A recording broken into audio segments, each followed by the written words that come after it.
They say dogs notice things we don't. But what one dog sensed deep underground changed his owner's fate forever. Marcus was a geologist in Nevada, working on surveying an abandoned mine. It was supposed to be routine, a quick inspection, a few measurements, and back to the surface. His partner that day was his well-trained cattle dog, Rusty, who always accompanied him. At first, everything seemed stable. The mine tunnel was cold, quiet, and filled with decades-old dust. Marcus checked the supports, took notes, and moved deeper inside. But Rusty stopped.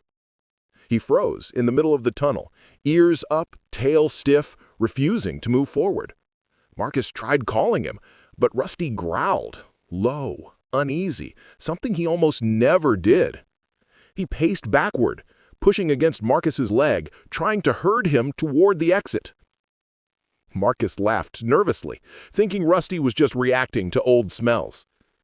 Then he heard it. A faint, trickling sound, like pebbles falling. Marcus lifted his flashlight and saw dust drifting down from the ceiling. A hairline crack, barely visible, snaked across one of the old wooden beams. Rusty barked sharply, the kind of bark that meant, "Move now!" Marcus took one step back. Then the world dropped.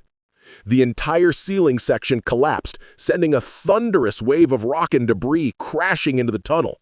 Marcus dove backward, but his leg was pinned under a heavy timber. Dust filled the air. He coughed, struggling to breathe.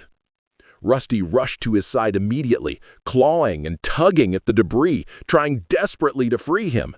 But it was too heavy. Marcus knew the air quality inside a collapsing mine wouldn't stay safe for long. He didn't have hours, maybe not even one. Rusty looked at him, then turned toward the tunnel entrance. Marcus whispered, Go get help." Rusty hesitated only a second, then sprinted away. The mine grew darker and colder. Marcus drifted in and out of consciousness, each breath thinner than the last. Time blurred. But then, distant echoes, voices, lights. The rescue team burst into the tunnel. Rusty had run nearly a mile across rough terrain to reach a road crew working nearby, barking relentlessly until they followed him. Without him, they said, no one would have known where Marcus was or that the collapse had happened.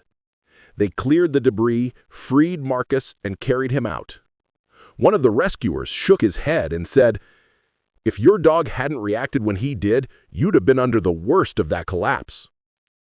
At the surface, Rusty jumped onto the stretcher, pressing his head against Marcus's chest, shaking with relief. Later at the hospital, Marcus told the reporter, "Rusty didn't just save my life. He knew the danger before I did." Sometimes survival isn't about strength or skill, but the instinct of a loyal friend who refuses to lose you.